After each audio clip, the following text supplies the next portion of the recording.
नमस्कार दोस्तों, आज हम रीजनिंग का प्रैक्टिस सेट 8वां देखेंगे। यदि आप एसएससी रेलवे या अदर किसी भी स्टेट एग्जाम्स की तैयारी कर रहे हो तो ये प्रैक्टिस सेट आपके लिए काफ़ी इंपॉर्टेंट है, क्योंकि इस प्रैक्टिस सेट में जो प्रश्न दिए गए हैं इन्हीं टाइप के प्रश्न आपकी परीक्षाओं में पूछे जाएंगे। यदि आप इस वीडियो में नए भी हो तो भी कोई बात नहीं, मैं आपको यहाँ पर शॉर्टकट तरीके से प्रश्न को सोल्व करना सिखा दूंगा।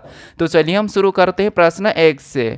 हमें यहाँ पर पहला प्रश्न दिया है। प्रश्न कह रहा है कि यदि किसी कुड भाषा में मेल्ट का कोड 3520 से, टाइम का कोड 0935 से, तो बेक का कोड क्या होगा ये आपको बताना है। ठीक है, अब ये हमारा कोडिंग डिकोडिंग का प्रश्न है। तो हम सबसे पहले यहाँ पर ये पता करेंगे कि यहाँ पर मेल्ट का कोड 3520 कैसे है, उसी प्रकार टाइम का कोड यहाँ पर 0935 कैसे है, उसी प्रकार हम यहाँ पर बेक का कोड बताएंगे। ठीक है, तो यहाँ पर देखिए आपको पता है जब भी लेटर का कोड संख्या में दिया जाता है, जब भी हमें लेटर का कोड संख्या में दिया जाता है उस कंडीशन में हम क्या करते हैं, उन लेटरों को संख्याओं में बदलते हैं। ठीक है, तो यहाँ पर हमारे पास मेल्ट में क्या दिया है, एम दिया है, ई दिया है, एल दिया है, टी दिया है। तो इनको क्या करेंगे, संख्या में बदलेंगे, इनकी प्लेस वैल्यू लिखेंगे। जैसे यहाँ पर m दिया है तो m हमारे ABCD में कितने नंबर पे आता है, तो m हमारा ABCD में 13 नंबर पे आता है। फिर यहाँ पर हमारे पास e दिया है, e ABCD में कितने नंबर पे आता है, तो ये 5 नंबर पे आता है। फिर हम यहाँ पर l दिया है, l ABCD में कितने नंबर पे आता है, 12 नंबर पे आता है। फिर हम यहाँ पर t दिया और t ABCD में कितने नंबर पे, 20 नंबर पे आता है। ठीक है, अब यहाँ पर देखेंगे तो यहाँ पर हमारे पास क्या है 13 5 12 20 से, और यहाँ पर हमारे पास क्या है 35 20, यानी कि संख्या हमारे पास क्या है यहाँ पर ज़्यादा है, लेकिन इन संख्या को देखेंगे और इन संख्या को देखेंगे तो संख्या लगभग हमें यहाँ पर सेम दिखाई दे रही। तो यहाँ पर कौन सा लॉजिक लगा सकते हैं, तो आपको पता होगा हम यहाँ पर इकाई अंक वाला या प्लस वाला भी लगा सकते हैं। तो यहाँ पर 13 को आपस में जोड़ेंगे तो 4 हो जाएंगे, लेकिन यहाँ पर तो 3 ही लिखा है, इसका मतलब हम यहाँ पर क्या करेंगे, इकाई अंक वाला लगाएंगे। तो 13 का इकाई अंक कितना होता है, 3 होता है, और 5 का इकाई अंक तो आपको पता है 5 ही होगा। 5 ही कैसे होगा, तो यहाँ पर 05 लिखा जाता है। ठीक है, इसीलिए। और 12 का इकाई अंक कितना होगा, 2 होगा, और 20 का इकाई अंक क्या हो जाएगा, 0 हो जाएगा। तो ये जो हमारे पास 35 20 यहाँ पर निकला है, यही वाला यहाँ पर भी लिखा है। अब सेम तरीके से यहाँ पर हम टाइम का भी पता करते हैं। तो टाइम को भी क्या करेंगे, इनका भी हम यहाँ पर संख्या में बदलेंगे। तो टी यहाँ पर दिया है, टी ABCD में कितने नंबर पे आता है, 20 नंबर पे। फिर यहाँ पर आई दिया है, आई ABCD में कितने 9 नंबर पे, तो 09 लिखेंगे। यहाँ पर हम क्या करेंगे, 09 लिखेंगे। ठीक है, सबसे पहले तो यहाँ पर टी हमारा 20 नंबर पे आता है। फिर आई दिया है तो आई को क्या करेंगे, यहाँ पर 9 नंबर पे आता है, 09 लिखेंगे। उसके बाद यहाँ पर क्या दिया, एम ABCD में कितने नंबर पे, तो अभी बताया था 13 नंबर पे आता है। फिर यहाँ पर ए ABCD में कितने नंबर पे, 5 नंबर पे। अब जैसे हमने यहाँ पर इनको क्या किया, इकाई अंक लिखा, वैसा कि वैसा इनका भी इकाई अंक लिखेंगे। तो 20 का इकाई अंक क्या हो जाएगा, 0 हो जाएगा। 9 का इकाई अंक 9 ही रहेगा, और 13 का इकाई अंक कितना रहेगा, 3, और 5 का तो आपको पता है 5 ही होगा। ठीक है, तो यहाँ पर भी 0935 यानी कि 0935 भी आया है, और यहाँ पर 0935 भी यहाँ पर लिखा है। तो हमने यहाँ पर दोनों संख्या का एक ही तरीके से पता कर लिया है। अब इसी तरीके से क्या करेंगे, बेक का बता देंगे। तो बेक का बताने के लिए भी सबसे पहले इनको संख्या में बदलेंगे। तो यहाँ पर बी कितने नंबर पे आता है ABCD में, 2 नंबर पे। ए कितने नंबर पे, 1 नंबर पे। सी कितने नंबर पे, 3 नंबर पे। और यहाँ पर के कितने नंबर पे, 11 नंबर पे। अब इनका इकाई अंक तो आपको पता है, 2 का क्या हो जाएगा, तो 2 ही हो जाएगा। 1 का क्या हो जाएगा, तो 1 का 1 ही होगा। और 3 का क्या होगा, तो 3 का 3 हो जाएगा। और यहाँ पर 11 का क्या हो जाएगा, तो 1 हो जाएगा। तो यहाँ पर 21 31 ऑप्शन में देख लीजिए कहाँ पर है। तो 21 31 ऑप्शन में देखेंगे तो ऑप्शन नंबर सी में दिया है, तो ऑप्शन नंबर सी हमारा यहाँ पर सही जवाब हो जाएगा। ठीक है, कौन सा, ऑप्शन नंबर सी। तो आपको यहाँ पर बस लॉजिक का पता करना था कि पैटर्न क्या है। अब चलिए हम बढ़ते हैं प्रश्न 2 पे। अब 2 नंबर का प्रश्न दिया है। प्रश्न यहाँ पर कह रहा है कि दिए गए विकल्पों में से संबंधित विकल्प का चयन कीजिए। यानी यहाँ पर जिस प्रकार से इन दोनों संख्याओं का आपस में जो संबंध है बटे वाली, सेम तरीके से हमें यहाँ पर बताना। ठीक है, जो प्रश्नवाचक चिन्ह है, तो यहाँ पर भी बटे वाली ही संख्या होगी। अब ये हमारा एनालॉजी का प्रश्न है, और यहाँ पर हमारे पास बटे में संख्या है। तो आपको कैसे सोल्व करना है, तो देखिए यहाँ पर आपको क्या करना है, बटे में संख्या, तो जरूरी नहीं कि आपको इन दोनों को ही देखना है। आपको पता है कि यहाँ पर एनालॉजी में ये हमारे पास समानुपात है, तो हम इन दोनों का संबंध देखते हैं। क्योंकि प्रश्नवाचक चिन्ह इस तरफ है, तो यहाँ पर क्या करेंगे, इस संख्या से इस संख्या का पता करेंगे। तो यहाँ पर देखिए, जैसे अब हम क्या करते हैं, यहाँ पर इस 3 से इस 29 को देखेंगे, और ऊपर वाला इस 2 से इस 19 को देख लेंगे। ऊपर वाली को देख लेंगे, नीचे वाली को देख लेंगे, बाकी फिर सेम तरीके से इधर भी बता देंगे। ठीक है, तो यहाँ पर अगर हम 29 से, यहाँ पर देखिए अगर 3 से 29 को देखते तो यहाँ पर क्या करेंगे कि 29 मिलेगा। तो बड़ी संख्या है, वर्ग करेंगे तो 9 होगा, घन करेंगे तो 27 हो जाएगा। हाँ, घन करके जा सकते हैं। जैसे 3 का घन प्लस 2 करेंगे तो हमारे पास 29 हो जाएंगे। लेकिन ऊपर 2 का घन करेंगे और 2 प्लस करेंगे तो 19 नहीं आएगा। तो इस तरीके से नहीं करेंगे, यहाँ पर हम गुणा करके देख लेते हैं। जैसे यहाँ पर 3 का गुणा किसके साथ करेंगे कि 29 हो जाएगा, तो आप कहोगे 3 का गुणा अगर हम यहाँ पर 10 के साथ करते हैं और -1 कर देंगे तो कितने हो जाएंगे 29। सेम तरीके से यहाँ पर भी क्या करते हैं, 2 का गुणा भी 10 के साथ कर देते हैं और यहाँ पर भी -1 करेंगे तो 19 हो जाएंगे। तो इसी तरीके से यहाँ पर 8 और 7 का इनका भी बता देते हैं। तो नीचे से संख्या पता करने के लिए क्या करेंगे, सेम तरीके से इसका भी 10 गुना करेंगे। तो यहाँ पर 10 गुना कितना हो जाएगा, तो 10 गुना 70 होगा और 70 में से 1 माइनस करेंगे तो यहाँ पर कितने हो जाएंगे 69 हो जाएंगे। कितने 69। अब ऊपर वाली संख्या का भी सेम लॉजिक, जैसे यहाँ पर क्या करेंगे इसका भी 10 गुना करेंगे। तो 8 का 10 गुना कितना हो जाएगा, तो आपको होगा 8 का 10 गुना 80 होगा। 80 में से 1 माइनस करेंगे तो कितने हो जाएंगे 79 हो जाएंगे। कितना हो जाएंगे 79। तो यहाँ पर हमें यहाँ पर होना चाहिए, कितना होना चाहिए, तो 79/69। ये ऑप्शन में देखिए 79/69 कहाँ पर है, तो ऑप्शन में देखेंगे तो ऑप्शन नंबर सी में दिया है। ऑप्शन नंबर सी हमारा यहाँ पर सही जवाब हो जाएगा। ठीक है, बस आपको यहाँ पर भी लॉजिक ही पता करना था, क्योंकि नंबर एनालॉजी में आपको पता है लॉजिक सेम लगाना है। अब चलिए हम बढ़ते प्रश्न 3 पे। अब 3 नंबर का प्रश्न दिया है। प्रश्न यहाँ पर कह रहा है कि नीचे एक पासे की 2 स्थितियाँ दी गई है, विकल्पों में दिए 4 पासों में से कौन सा एक पासा 100 हो सकता है। मतलब यहाँ पर हमारे पास 2 पासे दिए हैं, इन पासों को मतलब इन पासे के समान कौन सा पासा हो सकता है, यह हमें प्रश्न पूछा है। ठीक है, थोड़ा सा अलग है, अच्छे से समझना, क्योंकि ऐसे प्रश्नों को आप गलत कर देते हो। यहाँ पर देखिए, क्योंकि नॉर्मल से प्रश्न तो सब पढ़ते हैं। जैसे मैंने पूछा कि यहाँ पर इनका विपरीत बताइए, तो आप आसानी से बता दोगे 2 पासे 3 पासे 4 पासे कितने भी पास है। लेकिन उसी के समान पासा बताना भी थोड़ा सा डिफिकल्ट हो जाता है, तो आपको समझना जरूरी है। ठीक है, अब हमें यहाँ पर पासा क्या दिया है, 4 पासे दिए। ये पासे इनके समान होना चाहिए कि इसके जैसा बन सकता है। तो कैसे चेक करेंगे, सबसे पहले इन दोनों में विपरीत देखेंगे। तो इन दोनों में विपरीत क्या है, तो आपको पता है विपरीत देखने के लिए हम क्या करते हैं, कॉमन देखते हैं। तो कॉमन से तो देखने पर हमें यहाँ पर 1 3 क्या दिखाई दे रहा है, कॉमन दिखाई दे रहा है। ठीक है, कॉमन से तो हमारे पास यहाँ पर डबल है। अब आपको पता है जब डबल कॉमन सतह होती है तो जो बची हुई सतह होती है वो एक दूसरे के विपरीत हो जाती है। जैसे यहाँ पर 2 का 4 4 का 2 हो जाएगा। ठीक है, ये एक दूसरे के विपरीत हो जाएंगे। तो 2 का विपरीत यहाँ पर हमारे पास क्या निकला है, 4 निकला है। बाकी यहाँ पर 3 और यहाँ पर 3 और यहाँ पर क्या है 1 है।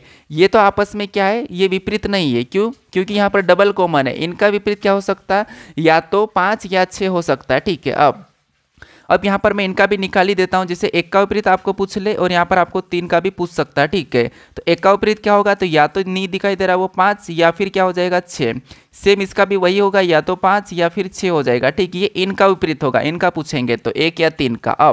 अब हमें यहाँ पर पासे को देखना। तो पासे को ऑप्शन में देखिए क्या है, जैसे पहले पासे को देखेंगे तो 5 का विपरीत 1 या 3 होगा, तो ये तो हो नहीं सकता है। ठीक है, दूसरे को देखेंगे तो 5 का विपरीत क्या होगा, 3 भी हो सकता है, तो ये भी नहीं होगा, क्योंकि विपरीत एक साथ नहीं दिखाई देते हैं। ये मैंने आपको बता रखा कि विपरीत कभी भी एक साथ नहीं दिखाई देते। ठीक है, और एक साथ छिपते भी नहीं है, एक साथ छिपते भी नहीं और एक साथ दिखाई भी नहीं देते हैं।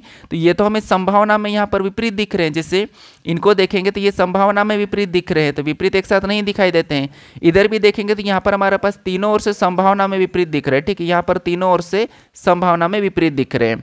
यहाँ पर देखेंगे तो 2 का विपरीत क्या है, 4 नहीं दिख रहा है। अब 5 का विपरीत ये आपस में हो सकते हैं क्या, तो इनका थोड़ा कम संभावना है। उसके बाद अब इसको देखेंगे तो यहाँ पर भी 2 और 4 विपरीत एक साथ दिखाई दे रहे थे, क्या ये हो सकता नहीं, क्योंकि ये तो आपस में विपरीत है और विपरीत एक साथ नहीं दिखाई दे रहे हैं। हाँ, लेकिन यहाँ पर देखिए जैसे 2 का विपरीत 4 है, 4 नहीं दिखाई दे रहा, तो ये ठीक है। अब 5 का विपरीत मैंने क्या बताया था, 5 का विपरीत या तो 1 होगा या 3 होगा, तो ये ठीक है, ये हो सकता है। 6 का विपरीत भी 3 में से 1 होगा। ठीक है, इनका विपरीत क्या हो सकता है, तो 1 या 3 क्या हो सकता है, 1 या 3, 1 या 3 हो सकता है। ठीक है, तो वो दोनों की दोनों नहीं दिखाई दे रहे। इसका मतलब ये कि ये पासा इसके समान हो सकता है। तो ऑप्शन नंबर सी हमारा यहाँ पर सही जवाब हो जाएगा। ठीक है, तो ये आपको इनका विपरीत पता करके पता करना था। तो ऑप्शन नंबर सी हमारा यहाँ पर सही जवाब हो जाएगा। अब चलिए हम बढ़ते प्रश्न 4 पे। अब 4 नंबर का प्रश्न दिया है।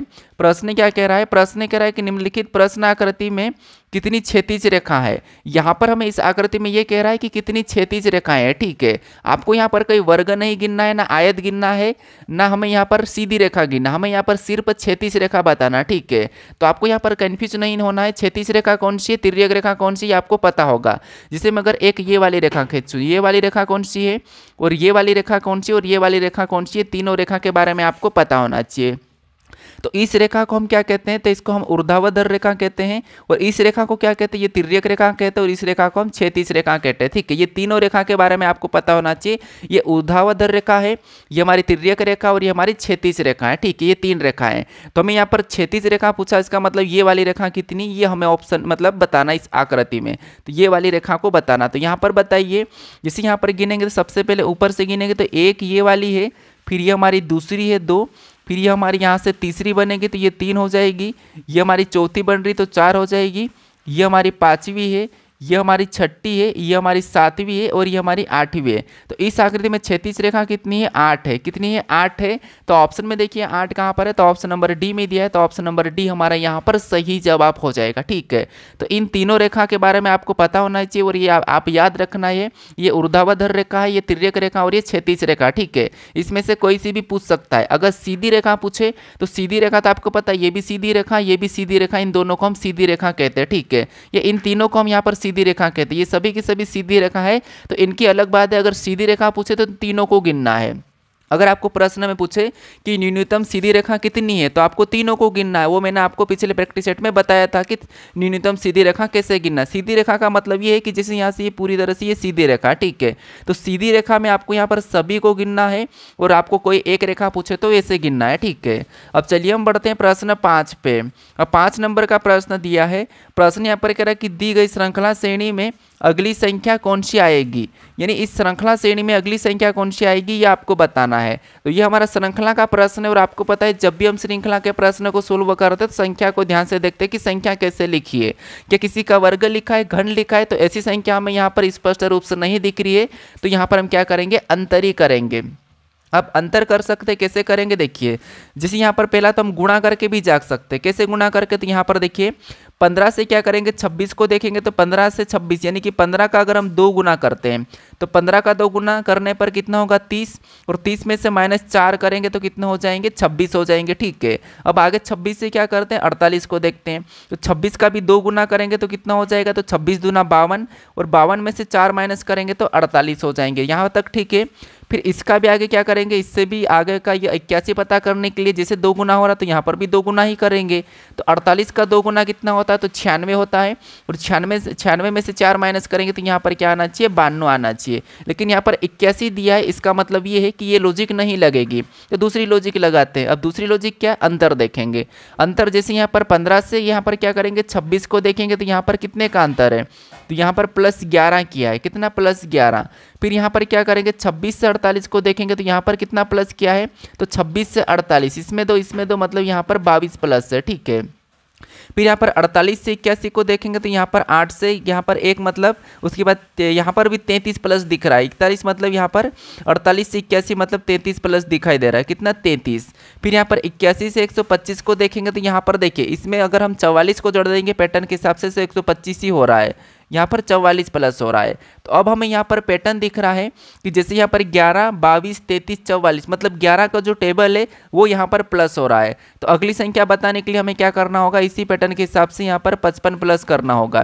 तो हम यहाँ पर 55 प्लस करके देख लेते हैं। तो यहाँ पर 125 में हम 55 को प्लस कर लेंगे तो कितने हो जाएंगे, तो आपको हो गया 5 5 10 की शून्य हो जाएगी, उसके बाद 5 5 10 की शून्य, फिर 5 और 2 7 1 8 हो जाएगा, उसके बाद 1 ही हो जाएगा। ठीक है, तो यहाँ पर जो अगली संख्या 55 प्लस करने पर हमारे पास क्या आया है, 180 आया। क्या ऑप्शन में 180 दिया है, तो ऑप्शन नंबर हमारे पास बी में दिया है, तो ऑप्शन नंबर बी हमारा यहाँ पर सही जवाब हो जाएगा। ठीक है, कौन सा, ऑप्शन नंबर बी। तो बस हमें यहाँ पर सही पैटर्न का पता करना था। अब चलिए हम बढ़ते हैं प्रश्न 6 पे। अब 6 नंबर का प्रश्न दिया है। प्रश्न यहाँ पर करें कि वर्गों के उस समुच्चय का चयन करें जिसके बीच का संबंध दिए गए वेन आरेख द्वारा सर्वोत्तम रूप से दर्शाया गया है। मतलब आपको यहाँ पर जो वेन आरेख दिया है, जो आरेख दिया है, ये आरेख किन शब्दों से बन रहा है ये आपको बताना है। तो मैंने क्या बताया था कि वेन आरेख की 3 टाइप है।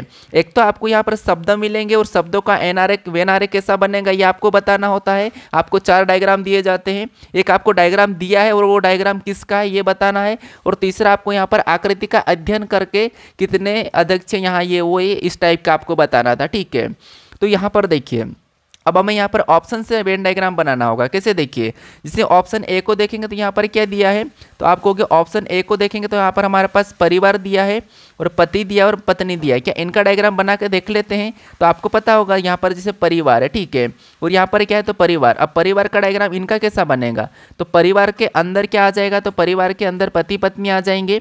और पति पत्नी कैसे हैं, तो पति पत्नी दोनों की दोनों अलग अलग है। तो यहाँ पर ये पति का डायग्राम इसके अंदर लेकिन अलग बनेगा। उसके बाद यहाँ पर पत्नी का डायग्राम भी अलग बन जाएगा, पति और पत्नी दोनों की दोनों अलग अलग हो जाएंगे, ठीक है। तो इनका डायग्राम ऐसा बनेगा और इनका डायग्राम ऐसा बन रहा। इसका मतलब ये है कि इसके जैसा मैच हो रहा है, तो इसका मतलब ऑप्शन नंबर ही हमारा यहाँ पर कौन सा वाला, ए वाला सही जवाब हो जाएगा, ठीक है। लेकिन मैं यहाँ पर आपको तीनों का भी बना के बता देता हूँ। अब इन बाकी का कैसा बनेगा, तो यहाँ पर हमें मोर दिया है, यहाँ पर हमें मोर दिया है, तो यहाँ पर हम क्या करते हैं, मोर का डायग्राम बनाते हैं। ये हमने मोर का डायग्राम बनाया, मैं थोड़ा सा बड़ा बना रहा हूँ, ये मोर का बनाया। उसके बाद अब मोर के बाद यहाँ पर कौवे दिया, तो मोर और कौवे का आपस में कोई संबंध नहीं है, आपको पता होगा मोर और कौवे का आपस में संबंध नहीं है, तो यहाँ पर कौवे का डायग्राम भी इससे अलग बन जाएगा। उसके बाद यहाँ पर मुर्गे दिया, मुर्गे का भी कौवे और मोर से कोई संबंध नहीं है, तो यहाँ पर मुर्गे का भी डायग्राम अलग बन जाएगा। तो इनका डायग्राम कैसा बनेगा, ऑप्शन नंबर बी का ऐसा बनेगा, कैसा, ऐसा बनेगा। और ऑप्शन नंबर ए का ऐसा बनेगा। ऑप्शन नंबर हम यहाँ पर क्या करते हैं, सी का देखते हैं। यहाँ पर गाय दिया है, तो गाय का डायग्राम कैसा बनेगा, तो गाय का डायग्राम को पता है, यहाँ पर डायग्राम बना लेते हैं। अब दूसरे शब्द का बनाएंगे। दूसरा में यहाँ पर दिया चित्र, गाय और चित्र का आपस में कोई संबंध है, तो चित्र एक अपने आप में क्या है, चित्र ही है, ठीक है, चित्र एक अलग ही है, तो यहाँ पर इसका भी डायग्राम ऐसा बनेगा। शेर भी अपने आप में अलग है, तो शेर का भी ऐसा बनेगा, ठीक है। अब यहाँ पर चित्र शेर का भी हो सकता है और गाय का भी हो सकता है, तो यहाँ पर हम कुछ वाला भी बना सकते हैं, लेकिन ये ऑप्शन के ऊपर डिपेंड है, ठीक है। उसके बाद यहाँ पर इनका डायग्राम ऐसा बनेगा। ऑप्शन नंबर डी को देख लेते हैं। यहाँ पर क्या दिया है, बिल्लियाँ दिया है, बिल्लियाँ कुत्ते मेंढक, ये भी तीनों की तीनों अलग है, स्पष्ट रूप से हमें तीनों की तीनों अलग दिख रहे हैं, तो इनका डायग्राम भी कैसा बनेगा, इनसे सभी का अलग अलग बन जाएगा। लेकिन ये जो डायग्राम हमारा यहाँ पर दिया है वो किससे मैच हो रहा है, तो इससे मैच हो रहा है, तो ऑप्शन नंबर हमारा यहाँ पर कौन सा वाला, ए वाला सही जवाब हो जाएगा, ठीक है। तो आपको यहाँ पर सभी के डायग्राम भी पता होना चाहिए था। अब चलिए हम बढ़ते हैं प्रश्न 7 पे। अब 7 नंबर का प्रश्न दिया है। प्रश्न यहाँ पर क्या कह रहा है, यहाँ पर कह रहा है कि ए गुणे बी का अर्थ है ए बी का पिता है, और ए भागित बी का अर्थ है ए बी की माता है। यहाँ पर ए माइनस बी का अर्थ है कि ए बी का भाई है। तो निम्न में से कौन सा व्यंजक यह निरूपित करता है कि यहाँ पर एक्स जेड का पिता है। मतलब यहाँ पर आपको देखिए ऑप्शन में से बताना है कि यहाँ पर कौन सा व्यंजक जो है यहाँ पर एक्स जेड का पिता ये निरूपित करता है। तो ये प्रश्न थोड़ा सा लंबा हो जाता है। एक तो पहले हमें इन चीज़ों का पता करना है, उसके बाद फिर हमें यहाँ से पता करना है। तो हम सीधे यहाँ पर क्या करेंगे, हमें बस इतना पता होना चाहिए कि एक्स जेड का पिता होना चाहिए। जो एक्स है जो जेड का पिता होना चाहिए, किसका पिता होना चाहिए, जेड का पिता होना चाहिए। तो यहाँ पर मैं प्लस लगा देता हूँ, ये हमें संबंध पता मिलना चाहिए। तो यहाँ पर हम व्यंजन का ऑप्शन से उठा कर देखते हैं। तो यहाँ पर देखिए इन दोनों का अर्थ क्या है, तो आपको पता है यहाँ पर माइनस का अर्थ क्या कहा कि ए माइनस बी का अर्थ है कि ए बी का भाई है। तो यहाँ पर क्या कह रहा है कि यहाँ पर देखिए इसी से हम पता कर सकते हैं कि एक्स जेड का भाई है। यहाँ पर एक्स जेड का पिता होना चाहिए, लेकिन यहाँ पर एक्स जेड का भाई है, तो ये तो होगा ही नहीं है। तो इसको पहले ही हटा दो ना, क्यों, हमें यहाँ पर आगे देखने की ज़रूरत ही नहीं है। फिर उसके बाद यहाँ पर सेकेंड देखेंगे। सेकेंड में क्या है, क्योंकि यहाँ पर एक्स देखिए माइनस का अर्थ क्या है कि ए माइनस बी का अर्थ है कि ए बी का भाई है, तो यहाँ पर एक्स जेड का भाई हो जाएगा। और यहाँ पर कह रहा है कि एक्स जेड का पिता होना चाहिए, तो यहाँ पर पिता कहीं से कहीं नहीं होगा, ये तो भाई भाई में आ रहा है, इसीलिए ये हम गलत लेके हटा देंगे। दूसरे को देखेंगे वाई और यहाँ पर गुणे, इसका संबंध देखेंगे। तो इनमें क्या है, तो आप कहोगे यहाँ पर गुणे का अर्थ, तो यहाँ पर ए गुणे बी का अर्थ है कि ए बी का पिता है, ए बी का पिता है। तो यहाँ पर क्या हो जाएगा, तो यहाँ पर y जो है, यहाँ पर जो y है, ठीक है, यहाँ पर मैं बना ही देता हूँ। यहाँ पर जो y है ये z का पिता हो जाएगा, ठीक है, क्या हो जाएगा, z का पिता हो जाएगा। उसके बाद z और यहाँ पर माइनस का अर्थ, तो यहाँ पर भी माइनस का अर्थ क्या है कि a माइनस बी का अर्थ है कि a b का भाई है, तो यहाँ पर z x का भाई हो जाएगा, z x का भाई हो जाएगा। तो यहाँ पर भी x z का पिता नहीं दिख रहा है, इसका मतलब ये है कि ये भी हमारा गलत है, ठीक है, ये वाला भी हमारे पास गलत है। कौन सा वाला, ऑप्शन नंबर बी भी गलत है। सी को देखते हैं। सी में क्या दिया, एक्स, यहाँ पर क्या दिया एक्स और वाई, इनमें गुणे का चिन्ह है, और गुणे का अर्थ कह रहा है कि एक्स गुणे बी का अर्थ है कि ए बी का पिता है। यहाँ पर क्या हो जाएगा, एक्स वाई का पिता हो जाएगा। एक्स क्या हो जाएगा, तो यहाँ पर एक्स जो है वाई का पिता हो जाएगा, तो वाई नीचे आ जाएगा, और एक्स वाई का पिता, तो यहाँ पर प्लस लगा लेंगे। और यहाँ पर इनका अर्थ क्या है, वाई और जेड का, तो माइनस का अर्थ है कि देखिए ए माइनस बी का अर्थ है कि ए बी का भाई है, तो यहाँ पर वाई जेड का भाई हो जाएगा, वाई क्या हो जाएगा, जेड का भाई हो जाएगा। तो यहाँ पर y z का भाई है। अब y का पिता कौन है, x है, तो यहाँ पर z का भी पिता x ही होगा। तो ये हमें मिल रहा है कि यहाँ पर जो है x z का पिता होना चाहिए, हमें कहा है तो x यहाँ पर z का पिता अभी हमें यहाँ पर दिख रहा है, अभी यहाँ पर दिख रहा है। तो ऑप्शन नंबर अब सी वाला व्यंजक यहाँ पर मैच हो रहा है, तो ऑप्शन नंबर सी वाला यहाँ पर सही जवाब हो जाएगा। ठीक है, तो ये आपको ऐसा भी चेक करना पड़ सकता है, इसमें थोड़ा सा समय भी लगता है। अब चलिए हम बढ़ते हैं प्रश्न 8 पे। अब 8 नंबर का प्रश्न दिया है। प्रश्न क्या कह रहा है, प्रश्न कह रहा है कि उस विकल्प का चयन करें जिसे श्रृंखला के रिक्त स्थानों में भरने पर श्रृंखला पूर्ण हो जाएगी। यानी यहाँ पर हमारे पास एक श्रृंखला दी है, इसमें हमारे पास कुछ रिक्त स्थान दिया है, यहाँ पर हम किन लेटरों को भरेंगे कि ये श्रृंखला हमारी पूर्ण हो जाएगी, ये हमें प्रश्न पूछा है। तो ये भी आसान है। कैसे आसान है, आपको पता है कि जब भी आपको ऐसी श्रृंखला में लेटर वाले को गिनना है, मतलब लेटर वाले को भरना है, तो क्या करना, आपको सभी को गिन लेना है रिक्त स्थान सहित, फिर क्या करना, खंड बना लेना है। और संख्या दी जाती है तो संख्या को दो तरीके से सोल्व करना है, एक तो हम खंड बना के कर सकते हैं, या फिर कैसे कर सकते हैं, उनका वर्ग घन का कोई पैटर्न है या नहीं है, ये हम देखते हैं। ठीक है, तो यहाँ पर हम क्या करेंगे, खंड बनाएंगे सभी को गिन के। तो गिन लीजिए, यहाँ पर गिनेंगे तो 1 2 3 4 5 6 7 8 9 10 11 12 13 14 15, यहाँ पर टोटल कितने हैं, तो आप कहोगे यहाँ पर हमारे पास टोटल 15 है। और 15 के खंड हम कितने प्रकार के बना सकते हैं, तो यहाँ पर 15 को हम 3 से काट सकते हैं और 5 से काट सकते हैं। तो यहाँ पर हम मिनिमम क्या करेंगे, 3 से खंड बनाने की कोशिश करेंगे। तो 3 से खंड बनाइए, यहाँ से बनाएंगे। ठीक है, यहाँ से खंड बनेगा, फिर यहाँ से बनेगा, फिर यहाँ से बनेगा, फिर यहाँ से बनेगा। ये हमने 3-3 में इसको तोड़ लिया है। अब 3-3 में तोड़ लिया है। अब यहाँ पर देखिए हम लेटर को भरते हैं। अब कैसे लेटर को भरते हैं, तो यहाँ पर देखिए ABC, फिर यहाँ पर क्या है CC है। ठीक है, यहाँ पर क्या है, तो यहाँ पर CC है, यहाँ पर BBC, यहाँ पर खंड कैसा बन सकता है, तो ABCC भी यहाँ पर बन सकता है। ठीक है, हम 4-4 में भी बना सकते हैं। अगर हम 4-4 में तोड़ते हैं तो आसान हो जाएगा।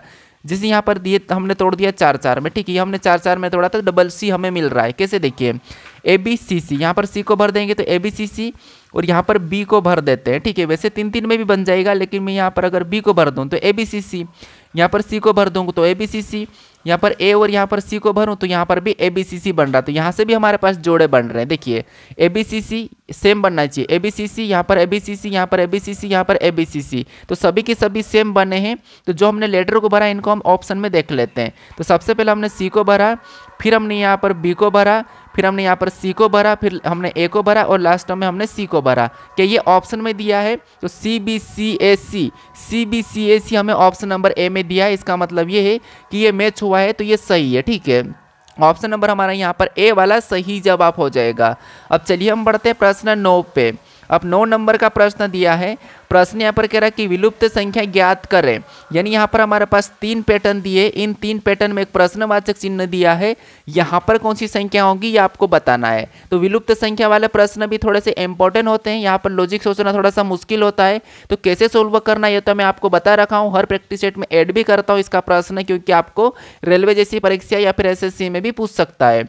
तो यहाँ पर देखिए, यहाँ पर क्या करेंगे, जैसे प्रश्नवाचक चिन्ह में यहाँ पर बीच में दिया तो आपको पता है जैसे बीच के स्थान पर बाकी की संख्या कैसे लिखना है, मतलब लिखी आपको पता करना होता है। तो जैसे यहाँ पर क्या लिखा है, 18 लिखा है और यहाँ पर 20 लिखा, तो ये संख्या कैसे लिखी इनका पता करके फिर हम क्या करेंगे, सेम तरीके से यहाँ पर संख्या को बताएंगे। तो यहाँ पर देखिए सबसे पहले यहाँ पर 20 का पता करेंगे, तो 20 को पता करने के लिए आसपास की संख्या को ऐसा क्या करें कि हमें यहाँ पर 20 मिले। तो सबसे पहला तरीका है कि हम सभी को जोड़ लेते हैं। तो सभी को जोड़ेंगे तो यहाँ पर 6 और 4 कितने हो जाएंगे, 10, और 10 में क्या करेंगे, 2 को जोड़ देंगे तो 12, और 12 में 8 को जोड़ देंगे तो 20 हो जाएंगे, और 20 यहाँ पर लिखा है। तो ये जोड़ने पर हमें मिल गया है। अब सेम लॉजिक हम दूसरी आकृति में भी लगाएंगे। तो यहाँ पर 8 और 5 को जोड़ेंगे तो 13, और 13 में 6 को जोड़ेंगे तो 19, और 19 में 6 को जोड़ेंगे तो 25 हो रहे हैं। अब यहाँ पर जोड़ने पर 25 हो रहा है, लेकिन यहाँ पर कितना है, तो आप कहोगे यहाँ पर हमारे पास 18 लिखा। इसका मतलब ये है कि ये लॉजिक नहीं लगेगी, जोड़ने वाला नहीं लगा है। तो अब हम क्या करते हैं, गुणा कर सकते हैं, क्योंकि देखिए माइनस करने पर भी हो सकता है, लेकिन माइनस करने पर कुछ नहीं मिल रहा है। तो एक काम क्या करते हैं, हम गुणा करके देखते हैं। अब गुणा कैसे करेंगे, तो आमने सामने वाली संख्या को गुणा करेंगे, जिससे अब यहाँ पर 4 और क्या करेंगे, 8 का गुणा करते हैं। यहाँ पर क्या करते हैं, 4 और 8 का गुणा करते हैं। तो मैं यहाँ पर 4 और 8 को गुणा कर देता हूँ। ठीक है, तो 8 और 4 का गुणा करेंगे तो कितने हो जाएंगे, तो 8 चौको 32 हो जाएगा। कितना हो जाएगा, 32। और सेम तरीके से यहाँ पर 6 और क्या करते हैं, 6 और यहाँ पर 2 को भी गुणा करते हैं। तो 6 और 2 का गुना करेंगे तो 6 दूना कितना हो जाएगा, तो 6 दूना 12 हो जाएगा। यहाँ पर कितना आ रहा, 12 आ रहा।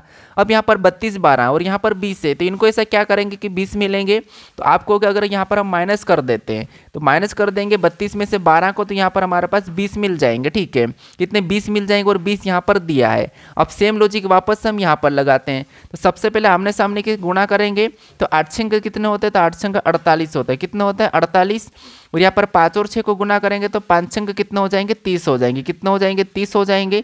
अब यहाँ पर हमने 30 भी ले आए, जिसे यहाँ पर माइनस किया तो यहाँ पर भी माइनस करेंगे। 48 में से 30 माइनस करेंगे तो आपको पता है यहाँ पर कितना बचेगा, 18 बचेगा। और 18 भी यहाँ पर दिया है। तो अब हमारे पास यहाँ पर एक ही तरीके से दोनों संख्या मिल गई है। और तो यहाँ पर क्या करेंगे, इसी तरीके से यहाँ पर संख्या बता देंगे। ठीक है, क्योंकि दोनों में हमने एक ही लॉजिक लगाया है। तो सेम लॉजिक यहाँ पर लगाते हैं। सबसे पहले क्या करेंगे, इन दो संख्या का आपस में गुणा करेंगे तो 9 दूना कितना होगा, 18 होगा। फिर यहाँ पर क्या करेंगे, इन दोनों संख्या का गुणा करेंगे तो 4 तिरिया कितना होंगे, 12 हो जाएंगे। फिर यहाँ पर क्या करेंगे, सेम तरीके से माइनस करेंगे तो यहाँ पर कितने हो जाएंगे, 18 में से 12 माइनस करेंगे तो 6 हो जाएंगे। तो जो प्रश्नवाचक चिन्ह यहाँ पर क्या होना चाहिए, इस हिसाब से 6 होना चाहिए। क्या ऑप्शन में 6 दिया हमें, तो ऑप्शन नंबर बी में दिया है, तो ऑप्शन नंबर बी हमारा यहाँ पर सही जवाब हो जाएगा। ठीक है, तो जब भी आप विलुप्त संख्या पता करो तो आपको सेम लॉजिक लगाना। ठीक है, ना कि आपको यहाँ पर अपने अपने मन से, जैसे हमने यहाँ पर जोड़ के 20 लाया था, यहाँ पर आप गुणा करके ले आओ, ऐसा नहीं करना। फिर यहाँ पर क्या करोगे आप, तो इसीलिए आपको सेम लॉजिक लगाना है। अब चलिए हम बढ़ते प्रश्न 10 पे। अब 10 नंबर का प्रश्न दिया है। प्रश्न यहाँ पर कह रहा है कि निम्नलिखित विकल्पों में से उस संख्या समूह को चुनिए जो अन्य 3 विकल्पों से अलग है। मतलब यहाँ पर हमारे पास कुछ संख्या दी है 4 विकल्पों में, और यहाँ पर हमारे पास 3 एक जैसी एक अलग है, तो उसका हमें यहाँ पर चयन करना। ठीक है, तो अब देखिए यहाँ पर संख्या लिखी, तो यहाँ पर हम अलग कैसे देखेंगे। जैसे यहाँ पर 1 3 5 9, 4 5 4 13, 2 5 7 14, 5 3 2 9, मतलब संख्या सभी में विषम सम लिखी हुई मिल रही है। ठीक है, लेकिन अगर हम यहाँ पर देखेंगे तो यहाँ पर सारी की सारी विषम दिख रही है, यहाँ पर सारे की सारे में विषम दिख रही है। तो क्यों ना हम इस ऑप्शन को लगा सकते हैं क्या, तो हाँ लगा सकते हैं। लेकिन यहाँ पर अगर हम इस हिसाब से देखेंगे तो इस हिसाब से देखेंगे तो यहाँ पर हम अभाज्य भी देख सकते हैं। तो यहाँ पर देखिए ये हमारे पास सारी की सारी विषम संख्या लिखी है, तो ऑप्शन नंबर ए उस हिसाब से हो सकता है। लेकिन जो प्रश्न पूछा गया था वो ये वाला नहीं था, सही जवाब इसका ये नहीं था। तो यहाँ पर सही जवाब क्या था, तो देखिए जैसे अगर हम यहाँ पर देखते हैं कैसे देखेंगे, तो ये जो पीछे वाली संख्या जैसे यहाँ पर 9 लिखा है, ठीक है, तो यहाँ पर इन सभी को प्लस करते हैं। इन सभी को प्लस करेंगे तो कितने हो जाएंगे, तो आप कहोगे यहाँ पर इन सभी को प्लस करने पर कितने हो रहे हैं, तो आप कहोगे इन सभी को प्लस करेंगे तो 8 5 13 हो रहे हैं। ठीक है, यहाँ पर 13 हो रहे हैं, और इनको आपस में प्लस करेंगे तो कितने हो जाएंगे, यहाँ पर भी हमारे पास कितने हो रहे हैं, सॉरी यहाँ पर 4 9, इनको प्लस करने पर 9 हो रहे हैं। ठीक है ना, यहाँ पर 9 हो रहे हैं, और इनको प्लस करेंगे तो 4 5 9 9 4 13, यहाँ पर 13 हो रहे हैं, तो ये भी सही है, सभी को प्लस करने पर हो रहा है। फिर इन सभी को प्लस करेंगे तो यहाँ पर 7 7 कितने हो जाएंगे, 2 5 7 7 7 14, तो यहाँ पर भी 14 हो रहे। तो इस तरीके से ये भी ये है। इसके बाद इन दोनों को जोड़ेंगे तो कितने हो जाएंगे 8 8, और इन दोनों को जोड़ेंगे तो 8 और 2 कितने हो जाएंगे 11। लेकिन यहाँ पर कितना लिखा है 9 लिखा, तो यहाँ पर क्या होना चाहिए 11 होना चाहिए। इस हिसाब से ये वाला सही हो रहा है। ठीक है, अगर प्लस करने पर हमें यहाँ पर 11 मिल रहा है, और बाकी में सभी में यहाँ पर पीछे वाली संख्या मिली, लेकिन इसमें नहीं मिली है, और इसी को यहाँ पर जो एग्जामिनर है इसको सही माना था। ठीक है, वैसे तो हम यहाँ पर विषम संख्या से इसे बता सकते हैं, लेकिन यहाँ पर विषम सम मिक्स भी है, तो यहाँ पर जो सही जवाब जो माना था परीक्षा में वो इसे माना था, यहाँ पर योग करके इसको माना था। तो ऑप्शन नंबर डी, क्योंकि देखिए वैसे तो मैंने यहाँ पर इनका लॉजिक देख रहा था तो मुझे ऑप्शन नंबर ए दिख रहा था, लेकिन फिर मैंने इसका आंसर देखा तो वहाँ पर डी निकल रहा था, तो मैंने सोचा कि डी कैसे हो सकता। फिर मैंने सोचा कि हाँ दूसरी लॉजिक लगाया, तो जो ये लॉजिक मैंने लगाया इस हिसाब से इसने डी को माना था। ठीक है, अब चलिए हम बढ़ते प्रश्न 11 पे। अब 11 नंबर का प्रश्न दिया है।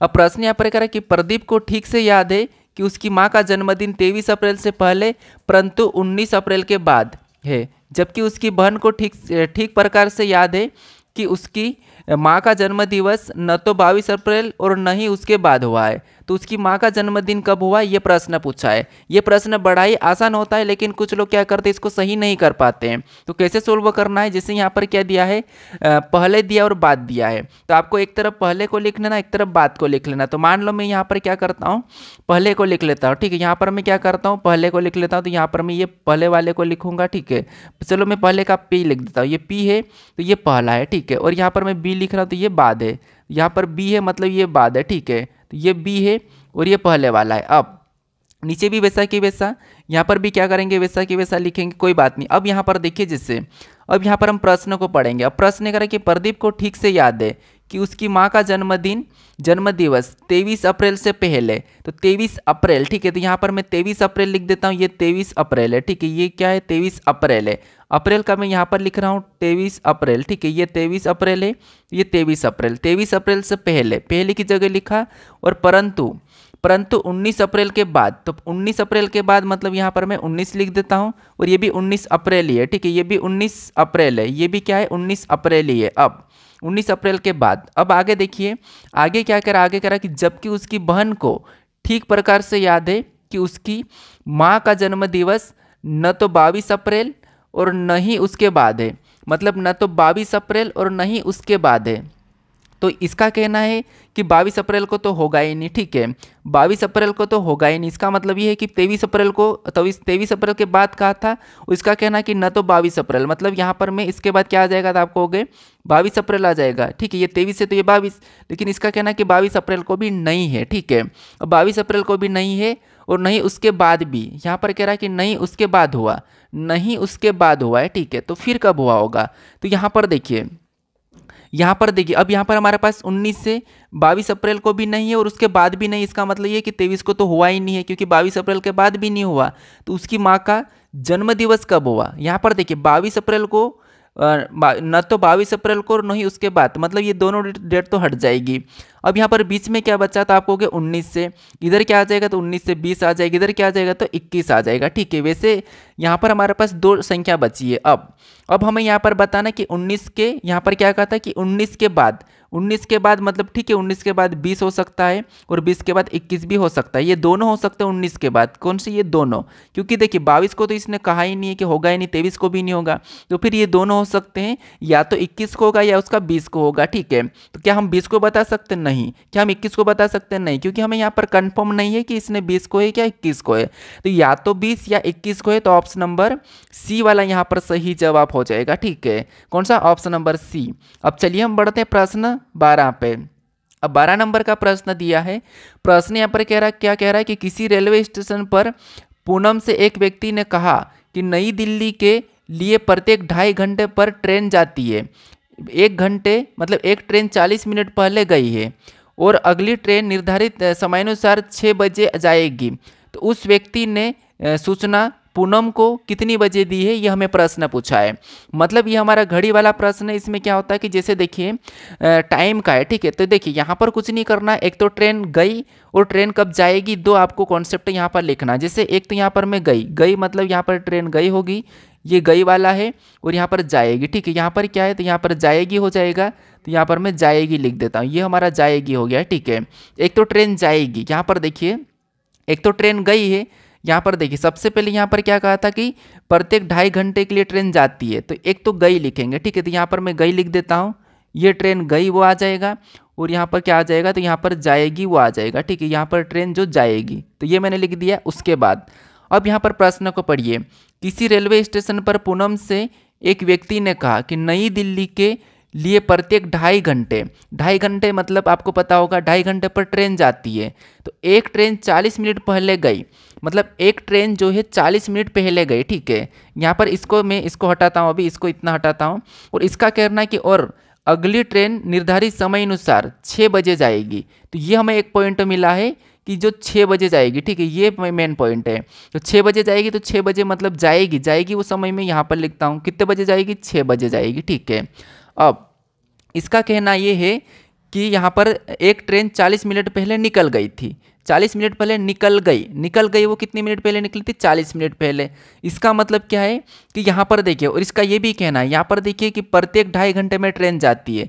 अब प्रत्येक 2.5 घंटे में ट्रेन जाती है, तो प्रत्येक 2.5 घंटे में जाती है, इसका मतलब ये है कि यहाँ पर जो 6 बजे जाएगी, प्रत्येक 2.5 घंटे में, तो अगली ट्रेन कितने बजे जाएगी, 6 बजे। तो 6 बजे में से हम क्या करेंगे, 2.5 घंटे को माइनस कर लेंगे, तो जो गई वो ट्रेन निकल जाएगी, ठीक है। तो 6 घंटे में से क्या करेंगे, 2.5 को माइनस करेंगे। 2.5 को माइनस करना मतलब 2.5 घंटे को माइनस करेंगे तो कितना आ जाएगा, तो आपको हो गए 3:30 आ जाएगी। कितनी आ जाएगी, 3:30 आ जाएगी, ठीक है। कितनी आ जाएगी, 3:30। यहाँ पर मैं कितने घंटे को माइनस कर रहा हूँ, 2:30 को माइनस कर रहा हूँ। 2:30 को माइनस करेंगे तो यहाँ पर हमारे पास कितना आ जाएगा, 3, ठीक है। 3 बज के आ जाएगा या 4 बज के, तो आपको 3 बज के आ जाएगा, ठीक है। यहाँ पर कितना आ जाएगा, क्योंकि आधा घंटा हटा इसलिए 3 हो गया है, ठीक है। तो यहाँ पर मैंने क्या करा, यहाँ पर इसको माइनस कर लिया, क्योंकि ये गई इतने बजे गई होगी, क्योंकि इसने कहा था कि प्रत्येक ट्रेन 2.5 घंटे में जाती है, तो ये 2.5 घंटे में जाती है, तो ये इसका कहना है कि जो अभी जाएगी वो 6 बजे जाएगी। तो पहली ट्रेन कब गई थी, तो वो 3:30 बजे गई थी। अब इसका ये कहना है कि एक ट्रेन 40 मिनट पहले गई, तो उसने पूनम को कब बताया था, 40 मिनट पहले, मतलब 40 मिनट बाद बताया है। तो ट्रेन 3:30 को चले गई थी, लेकिन वो कह रहा है कि एक ट्रेन 40 मिनट पहले गई। इसका मतलब ये है कि यहाँ पर हम क्या करेंगे, +40 कर देंगे, +40 कर देंगे। तो +40 कर देंगे तो यहाँ पर कितना हो जाएगा, तो 40 मतलब यहाँ पर कितना हो जाएगा, 4:10 हो जाएगी। कितनी हो जाएगी, 4:10। तो जो उसने उस आदमी ने कहा पूनम को, वो कब कहा है, तो वो 4:10 पे कहा है, क्योंकि जो ट्रेन थी है वो 3:30 को चले गई थी, और उसने क्या कहा था कि 40 मिनट पहले गई। इसका मतलब ये है कि इसमें जोड़ना ही था। तो हमें ये पता करना था कि ट्रेन कब गई थी, तो ये हम ये कैसे पता करा, तो इसने कहा कि अगली ट्रेन 6 बजे जाएगी, तो 6 बजे जाएगी। इसका मतलब ये है कि इसने कहा था कि हर 2.5 घंटे में जाती है, तो 2.5 घंटे में जाती है, तो इधर भी आगे जाने के लिए 2.5 घंटा हम प्लस कर लेते और पीछे जाना है तो माइनस कर लिया।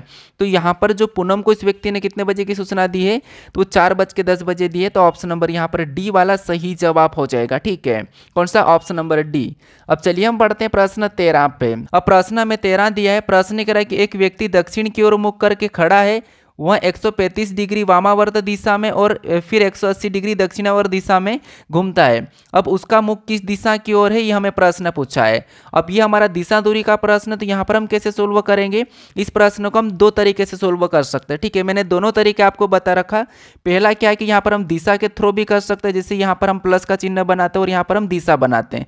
जैसे ऊपर की ओर क्या होता है, तो आपको पता है उत्तर होता है, और नीचे की ओर क्या है, तो वो दक्षिण है, और राइट में पूर्व होता है, ये भी आपको पता है, और लेफ्ट में पश्चिम है। ठीक है, ये दिशा तो आपको पता है। अब इसके बीच में सहायक दिशा होती है, जैसे इस साइड वाली उत्तर पूर्व हो जाएगी, इस साइड वाली हमारी दक्षिण पश्चिम हो जाएगी, यहाँ पर दक्षिण पूर्व होगी और इधर वाली हमारी उत्तर पश्चिम होगी। ठीक है, ये सहायक दिशा है। और एक तरीका हमारा कौन सा हो जाएगा, तो एक तरफ हम वामावर्तों को लिखेंगे और एक तरफ हम यहाँ पर क्या करेंगे, दक्षिणावर्तों को लिखेंगे। तो 2 तरीके से सोल्व करते हैं। तो यहाँ पर देखिए, हम पहला तरीका ये वाला लगा लेते हैं। यहाँ पर कह रहा है कि एक व्यक्ति दक्षिण की ओर मुख करके खड़ा है। यहाँ पर दक्षिण की ओर आपको याद रखना है। उसके बाद वह 135 डिग्री वामावर्त दिशा में, तो यहाँ पर वामावर्त के नीचे हम क्या करेंगे, 135 डिग्री लिखेंगे। ये हमने 135 डिग्री लिख लिया। और फिर 180 डिग्री दक्षिणावर्त दिशा में घूमता है, तो यहाँ पर 180 डिग्री है दक्षिणावर्त में। ठीक है, तो ये 180 डिग्री लिख लिया। अब उसका मुख किस दिशा की ओर है, ये हमें प्रश्न पूछ रहा है। तो आपको पता है यहाँ पर और नीचे होता तो घटा के हम क्या करते हैं, फिर माइनस करते हैं, लेकिन नीचे कुछ है ही नहीं, तो यहाँ पर हम सीधे घटा लेंगे। अब इनको माइनस करेंगे तो यहाँ पर कितना है, बराबर। तो 180 में से यहाँ पर क्या करेंगे, 180 में से 135 घटाएंगे तो यहाँ पर 45 डिग्री आ रहा है। ठीक है, कितना, 45 डिग्री। अब 45 डिग्री हमें घुमाना है, तो किस तरफ घुमाएंगे, जो बड़ा होगा उस तरफ। तो बड़ा कौन है, तो बड़ा हमारे पास यहाँ पर 180 डिग्री, तो जो भी बड़ा होता है उस तरफ भी हम घुमाते हैं। ठीक है, तो यहाँ पर बड़े तरफ घुमाएंगे 45 डिग्री। अब कहाँ से घुमाएंगे, तो दक्षिण दिशा से घुमाएगा, क्योंकि ये दक्षिण की ओर है। तो दक्षिण दिशा कौन सी, ये वाली। ठीक है, ये दक्षिण दिशा है, तो दक्षिण की ओर से हम क्या करेंगे, 45 डिग्री दक्षिणावर्त घुमाएंगे। दक्षिणावर्त मतलब दाया। तो इसका दाया किधर होगा, तो आप कहोगे जो इसका दाया है वो किधर हो जाएगा। तो अगर ये दक्षिण की तरफ है, आप पीछे की ओर झुक जाओगे, तो पीछे की ओर मुड़ जाओगे, तो आपका दाया किधर हो जाएगा, तो आपका दाया इस साइड हो जाएगा। तो इस साइड इसको क्या करेंगे, 45 डिग्री घुमाएंगे। तो 45 डिग्री घूमेगा तो वो इतना घूमेगा। ठीक है, क्योंकि ये पूरी की पूरी, ये इतनी सारी, ये पूरी की पूरी यहाँ की जो डायरेक्शन है, ठीक है, मतलब सॉरी, ये इतना इसका जो यहाँ पर डिस्टेंस है कितना है, ये 90 डिग्री का है। लेकिन हमें यहाँ पर 45 डिग्री घुमाना, तो 45 डिग्री आधा हो जाएगा। तो ये 45 डिग्री आधा हो गया, तो ये 45 डिग्री घुमाना पर ये यहाँ पर चले गया। अब यहाँ पर चले गया, तो ये वाली दिशा कौन सी है, ये वाली दिशा हमारी दक्षिण पश्चिम है। कौन सी है, दक्षिण पश्चिम है। तो दक्षिण पश्चिम यहाँ पर हमारा सही जवाब हो जाएगा। ठीक है, कौन सा, दक्षिण पश्चिम। लेकिन अगर आप इस तरीके से नहीं करो, हम तो यहाँ पर डायरेक्ट इस दिशा के हिसाब से कर लेते, तो यहाँ पर भी आप कर सकते हो। कैसे, देखिए, जैसे यहाँ पर देखिए, इसका कहना है कि एक व्यक्ति दक्षिण की ओर मुख करके खड़ा है। ठीक है, ये दक्षिण की ओर मुख करके यहाँ पर खड़ा है। ठीक है, इतना तो आपको पता है, ये कह रहा है प्रश्न। फिर वह 135 डिग्री वामावर्त दिशा में, तो यहाँ पर इधर खड़ा है, अब वामावर्त किधर हो जाएगा, वामावर्त का मतलब होता है बाएं। अब इसका बायां किधर होगा, तो दाया इसका इस साइड होगा और बायां इसका इस साइड होगा, ठीक है। तो दाया बायां तो इसका मिल गया है। अब वामावर्त पहले 135 डिग्री घुमा, तो वामावर्त मतलब बायां, तो यहाँ से देखिए इतना घूमेगा तो कितना जाएगा, तो ये तो 45 डिग्री हो जाएगा। ये कितना हो गया 45, और यहाँ से यहाँ तक जाएगा तो कितना हो जाएगा 90 डिग्री। कितना हो रहा था यहाँ पर 90 डिग्री, हमें 135 डिग्री घुमाना है। तो यहाँ पर और आगे जाएगा तो यहाँ पर कितना हो जाएगा, तो ये 45, 90 और 45 टोटल यहाँ पर 135 डिग्री घूम चुका है, ठीक है। ये कितना हो गया, तो 135 डिग्री कितना हो गया हमारे पास, ये हमारे पास 135 डिग्री घूम चुका है, ठीक है। कितना 135 डिग्री, और 135 डिग्री घूमने पर ये कहाँ पर चले गया, यहाँ पर चले गया। यहाँ से 135 डिग्री यहाँ तक गया, फिर आगे ये कह रहा है कि और फिर 180 डिग्री दक्षिणावर्त दिशा में घूमता है। अब आपको पता है 180 डिग्री का मतलब क्या है, जस्ट उसके सामने होता है। घड़ी में 180 डिग्री का कांटा कब बनता है, जब कांटा 12 और 6 पे रहता है। एक घंटे का कांटा मान लो 6 पे और मिनट का 12 पे, तो वो 180 डिग्री का कोण बन रहा है। मतलब आमने सामने, मतलब 180 डिग्री का कोण होता है। 180 डिग्री का कोण आमने सामने होता है। तो अगर ये यहाँ पर है तो 180 डिग्री घूमेगा, चाहे ये वामावर्त घूमे या दक्षिणावर्त घूमे। 180 डिग्री में ये कहाँ पर आएगा, तो यहाँ पर ही आएगा, और यहाँ पर आएगा तो ये दिशा कौन सी इसकी, दक्षिण पश्चिमी है। तो आप इस तरीके से करो या इस तरीके से करो, आंसर एक ही आएगा, ठीक है। दो में से कौन सा तरीका ये आपके ऊपर है। तो यहाँ पर देखिए 180 डिग्री घूमने पर भी वही आ रहा है, दक्षिण पश्चिम। तो ऑप्शन नंबर कौन सा वाला, ए वाला सही जवाब हो जाएगा, ठीक है। कौन सा, ऑप्शन नंबर बी वाला, सॉरी ऑप्शन नंबर बी। अब चलिए हम बढ़ते हैं प्रश्न 14 पे। अब 14 नंबर का प्रश्न दिया है। प्रश्न यहाँ पर कह रहा है कि 5 डिब्बों पर ए बी सी डी और ई अंकित है और वे अलग अलग वजन के हैं। डिब्बा ए डिब्बा ई के भारी है लेकिन डिब्बा सी से हल्का है। मतलब ये बैठक अवस्था वाला है, क्रम में बैठाना है इसको। तो ये मैंने आपको पिछले वाले प्रैक्टिस सेट में बताया था कि कैसे करना है। तो यहाँ पर देखिए 5 डिब्बे हैं, ठीक है। 5 डिब्बे पर ए बी सी डी और ई अंकित है, तो मतलब ए बी सी डी वाले 5 डिब्बे हैं। अब इसका कहना है कि और वे अलग अलग वजन के हैं, मतलब सभी के अलग अलग वजन भी है। अब आगे प्रश्न करें कि डिब्बा ए डिब्बा ई से भारी है लेकिन सी से हल्का है। मतलब देखिए ये डिब्बा ए है, ठीक है। ये डिब्बा ए है, ये जो डिब्बा ए है, ठीक है। और डिब्बा ए डिब्बा ई से भारी है, ई से भारी है लेकिन सी से हल्का है। ई से भारी है डिब्बा जो ए है, ठीक है। ये जो ई से भारी है, तो यहाँ पर ई से भारी बना लेता हूँ, ये ई हो गया है। ये ई से तो भारी है लेकिन कह रहा है कि सी से हल्का है, तो सी से हल्का तो सी से बड़ा होगा, भारी होगा। तो यहाँ पर देख लो डिब्बा ए डिब्बा ई से भारी है लेकिन सी से हल्का है। तो यहाँ पर हमें दिख रहा है कि इससे भारी इससे हल्का, बड़ा देखो, बड़ा को या हल्का को एक ही बात है, ठीक है। अब यहाँ पर आगे पढ़िए, आगे करा कि डिब्बा डी डिब्बा सी से भारी है लेकिन डिब्बा बी से हल्का है। अब यहाँ पर देखिए जो डिब्बा डी है ये डिब्बा सी से भारी है, डिब्बा डी है डिब्बा सी से भारी है लेकिन डिब्बा यहाँ पर देखिए लेकिन डिब्बा बी से हल्का है। इसका मतलब यहाँ पर सी से भारी कौन है, डिब्बा डी है। सी से भारी कौन है, डिब्बा डी है, लेकिन बी से हल्का है। बी से हल्का, इसका मतलब बी से और भारी ऊपर ही हो जाएगा, ठीक है। तो ये हमने सभी को बना लिया। अब यहाँ पर प्रश्न क्या पूछ रहा है, क्योंकि देखिए डिब्बा ए डिब्बा ई से भारी है तो इसे भारी दिख रहा है, लेकिन सी से हल्का तो सी से हल्का भी दिख रहा है। डिब्बा डी सी से भारी है तो सी से भारी है, लेकिन बी से हल्का तो बी से हल्का भी हमें यहाँ पर दिख रहा है। तो यहाँ पर कह रहा है कि तो क्रमशः सबसे भारी और सबसे हल्का कौन है, सबसे भारी और सबसे हल्का कौन है। तो आप कहोगे सबसे भारी बी है। यहाँ पर देखिए सबसे भारी बी है और सबसे हल्का ई है। तो यहाँ पर हमें बी और बी ऑप्शन में देखना है, बी और ई ऑप्शन में देखना है। तो ये ऑप्शन में देखिए बी और ई कहाँ पर है, तो बी और ई ऑप्शन नंबर डी में दिया है, डिब्बा बी डिब्बा तथा ई। ऑप्शन नंबर हमारा यहाँ पर कौन सा वाला, डी वाला सही जवाब हो जाएगा, ठीक है। आसान है, यहाँ पर बस हमें जैसा प्रश्न कह रहा है वैसा इनको रखना है, ठीक है। तो मैं एक ही तरीका बताता आपको, इस क्रम में रख लेना, भारी कहे, बड़ा कहे, छोटा कहे, कुछ भी कहे, ठीक है। अब चलिए हम बढ़ते हैं प्रश्न 15 पे। अब 15 नंबर का प्रश्न दिया है। प्रश्न यहाँ पर कह रहा है कि यदि शब्द स्टडी के प्रत्येक अक्षर को अंग्रेजी वर्णमाला क्रम में व्यवस्थित किया जाए तो कितने अक्षरों का स्थान अपरिवर्तित रहेगा, ये हमें प्रश्न पूछा। ये मैंने जस्ट पिछले वाले प्रैक्टिस सेट में इसका तरीका बताया था कि कैसे सोल्व करना है, ठीक है। जैसे यहाँ पर क्या स्टडी है, तो सबसे पहले हमें स्टडी को लिखना होगा और स्टडी को लिखने के बाद इसको अंग्रेजी वर्णमाला क्रम में व्यवस्थित करना है। तो यहाँ पर सबसे पहले ABCD में इनमें से कौन आएगा, तो आपको डी आएगा, और डी के बाद यहाँ पर कौन आएगा ABCD में, तो आपको एस आएगा, तो एस को लिख लेंगे, फिर क्या आएगा टी आएगा, फिर यू आएगा, फिर वाई आएगा। अब इसका कहना कि कितनों का अपरिवर्तित रहा, तो यहाँ पर एस तो परिवर्तन हो गया, ये भी इसके सामने नहीं है, परिवर्तन हो गया, ये भी परिवर्तन हो गया, ये भी परिवर्तन हो गया, लेकिन ये वाला वहीं की वहीं है। जैसे ये भी लास्ट में था तो लास्ट में आया, तो एक यहाँ पर ऐसा है जो परिवर्तन नहीं हुआ, एक अपरिवर्तित है। तो एक ऑप्शन में देखेंगे तो ऑप्शन नंबर बी में दिया है, तो ऑप्शन नंबर बी हमारा यहाँ पर सही जवाब हो जाएगा। ठीक है, कौन सा, ऑप्शन नंबर बी। अब चलिए हम बढ़ते हैं प्रश्न 16 पे। अब 16 नंबर का प्रश्न दिया है। प्रश्न यहाँ पर क्या कह रहा है, प्रश्न कह रहा है कि 7 व्यक्ति ABCDEFG सीधी पंक्ति में उत्तर की ओर मुख करके बैठे हैं। सी के बाई और मात्र व्यक्ति, मतलब यहाँ पर देखिए कुछ नहीं करना है, ये सभी के सभी उत्तर की ओर मुख करके बैठे हैं। ठीक है, उत्तर की ओर मुख करके बैठे हैं, जैसे आप बैठे हो वैसे कि वैसे ये भी बैठे हैं, अगर आप लेटे हो तो ये भी लेटे होंगे। ठीक है, यहाँ पर मैं मजाक कर रहा हूँ, जैसे आपको बैठ के ही वीडियो देखना चाहिए, आप स्क्रीन पर ध्यान देना यहाँ पर। ठीक है, उत्तर की ओर मुख करके बैठे हैं, तो यहाँ पर देखिए सबसे पहले कितने व्यक्ति है, तो यहाँ पर देखिए यहाँ पर 7 व्यक्ति ABCDEFG सीधी पंक्ति में उत्तर की ओर मुख करके बैठे हैं। यहाँ पर अब हम यहाँ पर सीधी पंक्ति में बैठे, इसको छोड़ो। अब इसका कहना है कि यहाँ पर देखिए, इसका कहना कि सी के बाईं ओर मात्र 2 व्यक्ति बैठे हैं, सी के बाईं ओर मात्र 2 व्यक्ति बैठे हैं। ठीक है, तो यहाँ पर देखिए कि सी के बाईं ओर मात्र 2 व्यक्ति बैठे हैं, तो मान लो मैंने यहाँ पर सी को बैठा देता हूँ। ठीक है, अब यहाँ पर सी बैठा है और सी के बाईं ओर मात्र 2 व्यक्ति, तो बाएं, इसका बायां किधर है, तो इधर हो जाएगा। तो यहाँ पर मैं दाया बायां लिख देता हूँ, ये बी लिख रहा हूँ, इसका मतलब इस साइड बायां। ठीक है, ये बी लिख रहा हूँ, इसका मतलब बायां है, इधर डी लिखूंगा तो दायां। ठीक है, इसको छोड़ो, दाया बायां आपको पता होगा। तो यहाँ पर कह रहा है कि सी के बाईं ओर मात्र 2 व्यक्ति है, 2 व्यक्ति है, तो एक यहाँ पर बैठेगा।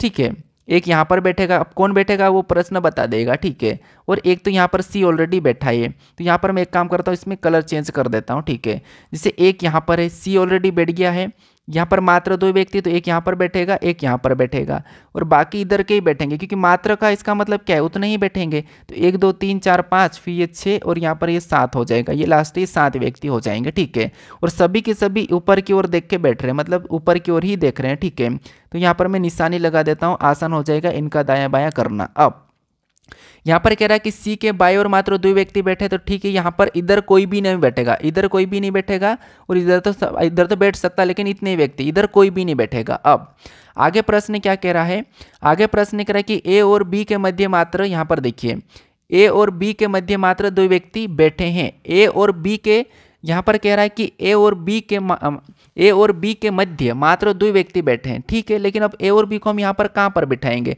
तो इसको भी छोड़ो देते हैं, हम आगे पढ़ लेते हैं। आगे कह रहा है कि बी ए के बाएं ओर बैठता है, बी जो है ए के बाएं ओर बैठा है, बी जो ए के बाएं ओर बैठा है, इसको भी छोड़ो, अभी तक इसको छोड़ देते हैं, यहाँ पर बाएं ओर बैठा है, इतना अपन को पता है। आगे यहाँ पर कह रहा है कि ई दाएं ओर से ए का निकटतम पड़ोसी है। अब यहाँ पर हमारा आएगा जैसे ई दाएं ओर से ए का निकटतम पड़ोसी है, दाएं ओर से, दायां किधर है, इधर है, और ई दाएं ओर से ए का निकटतम पड़ोसी है। अब यहाँ से हम इसको बिठा सकते हैं, कैसे देखिए, ए और बी के मध्य 2 व्यक्ति बैठे हैं, तो 2 जगह छोड़ना होगा। उसके बाद इसका कहना है कि यहाँ पर बी ए के बाईं ओर बैठता है, बी है ए के बाईं ओर, तो बी ए के बाईं ओर मतलब ए को कहाँ पर बिठाएंगे, तो मान लो अगर हम यहाँ पर क्या करेंगे, ई के दाईं ओर ए निकटतम पड़ोसी है, तो यहाँ पर अगर हम ए को बिठा देते हैं, यहाँ पर ए को बिठा देते हैं, तो बी ए के बाईं ओर, इसका मतलब यहाँ से भी कुछ नहीं होना। अगर हम यहाँ पर ए को बिठा देते हैं, यहाँ पर ए को बिठाते हैं, और बाईं ओर यहाँ पर बी को बिठा देते हैं। ठीक है, तो इनके बीच में 2 व्यक्ति दिख रहे हैं। ठीक है, और ए मतलब बी ए के बाईं ओर बैठता है, तो ये बाईं ओर भी दिख रहा है। इतना अब तो आपको यहाँ पर क्लियर समझ में आ गया होगा। ठीक है, अब यहाँ पर इनका स्थान चेंज भी कर सकता, अभी कौन कहाँ बैठ रहा है अभी और कंफर्म नहीं कहा। इसके बीच में 2 व्यक्ति बैठे हैं, तो 2 व्यक्ति को हमने छोड़ दिया। अब ये हमने कर लिया, ये बाईं ओर बैठा, तो इसको हमने बिठा दिया यहाँ पर, ये इतना सा। अब आगे देखिए, ये भी हमारा कंफर्म हो गया, तो इसको भी हम अंडरलाइन कर देते हैं। अब आगे क्या कह रहा है कि ई दाईं ओर ए का निकटतम पड़ोसी है, ई जो है ए का दाईं ओर ए का निकटतम पड़ोसी, ई दाईं ओर ए का निकटतम पड़ोसी है, तो ए का दायां कहाँ पर, इस साइड है, ये कौन है, दायां है, तो यहाँ पर ई आ जाएगा। ठीक है, अब आगे मात्र एक व्यक्ति डी के दाएं ओर बैठता है, मात्र एक ही व्यक्ति जो डी के दाएं ओर बैठता है, मात्र एक व्यक्ति। इसका मतलब हमें यहाँ पर भी पूरा और हटाना होगा। क्यों? क्योंकि इसने कहा कि मात्र एक व्यक्ति जो डी के दाएं ओर बैठता है, तो डी को यहाँ पर बिठाएंगे और मात्र एक व्यक्ति यहाँ पर दाएं ओर बैठेगा। ठीक है, अब यहाँ पर देखिए ए और बी के बीच, ए और बी के मध्य मात्र दो व्यक्ति बैठे थे, जो पता ही है। यहाँ पर अगर बी ए के दाएं ओर बैठता है तो बी जो ए के बी, मतलब यहाँ पर अभी ए बैठेगा। ठीक है, यहाँ पर ए बैठेगा और यहाँ पर बी बैठेगा, तो यहाँ पर ये बाएं ओर हो गया है और इनके बीच में दो व्यक्ति, तो यहाँ पर दो आएंगे। और यहाँ पर कह रहा था कि ई दाएं ओर ए का निकटतम है, तो यहाँ पर ई के दाएं ओर निकटतम हो जाएगा। ठीक है, इतना क्लियर है। अब यहाँ पर मात्र एक डी, मतलब मात्र व्यक्ति डी के दाएं ओर बैठता है, तो ये भी छोड़ दिया हमने। अब यहाँ पर एफ बी का निकटतम पड़ोसी नहीं है, जो एफ है ये बी का निकटतम पड़ोसी नहीं है, तो यहाँ पर दो जगह छुट्टी है। तो एफ अगर बी का निकटतम पड़ोसी नहीं है तो एफ यहाँ पर आ जाएगा। अब हमें यहाँ पर कोई एक बच गया है, उसको बैठा देना। कौन बैठा है? तो कौन बचा है? तो आप कहोगे जी बचा, तो जी यहाँ पर आ जाएगा। तो सभी के सभी लोग बैठ गए हैं। ठीक है, अब चाहो तो आप एक बार वापस से प्रश्न को कंफर्म करने के लिए पढ़ सकते हो, और पढ़ना भी चाहिए ताकि प्रश्न गलत ना हो, क्योंकि एक एक नंबर मायने रखता है। तो पढ़ लेते हैं। यहाँ पर कह रहा है कि सी के बाएं ओर मात्र दो व्यक्ति बैठे हैं, तो सी के बाएं ओर मात्र दो व्यक्ति बैठे हैं, तो यहाँ पर दो व्यक्ति दिखाई दे रहे हैं।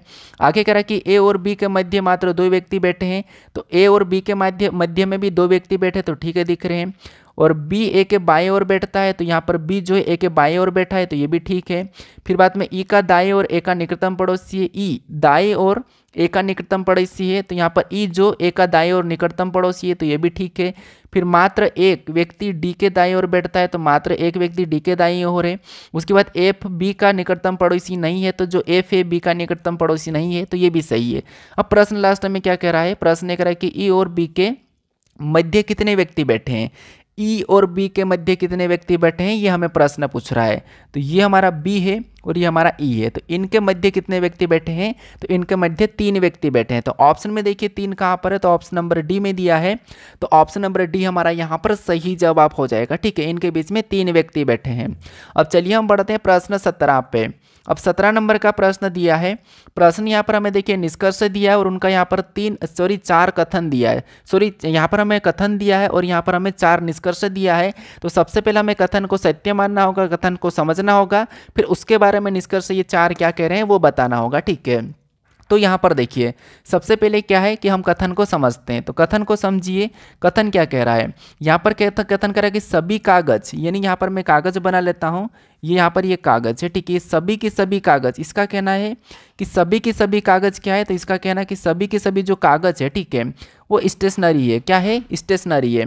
तो सभी के सभी कागज स्टेशनरी, इसका मतलब यहाँ पर मैं इसको क्या करूँ, स्टेशनरी के अंदर बना लेता हूँ।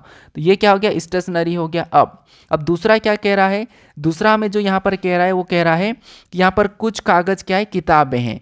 कुछ कागज क्या है, किताबें। तो कुछ कागज किताबें, मतलब यहाँ पर डायग्राम कैसा बनेगा, किताबें का ऐसा बन जाए, और किताबें का मैं यहाँ पर ये वाला की ले लेता हूँ। ठीक है, तो कुछ कागज क्या है, किताबें हैं। अब यहाँ पर क्या है, कुछ कागज है जो क्या है, तो वो किताब है। ठीक है, यहाँ पर कुछ कागज है क्या है, तो वो किताबें हैं, तो यहाँ पर मैं किताबें ले लेता हूँ। अब यहाँ पर इसके बारे में ये निष्कर्ष क्या करा हमें ये देखना है। तो यहाँ पर पहला कह रहा है कि कुछ स्टेशनरी कागज है, तो क्या आपको यहाँ पर कुछ स्टेशनरी कागज दिखाई दे रही है, तो ये दिखाई दे रही, सही है।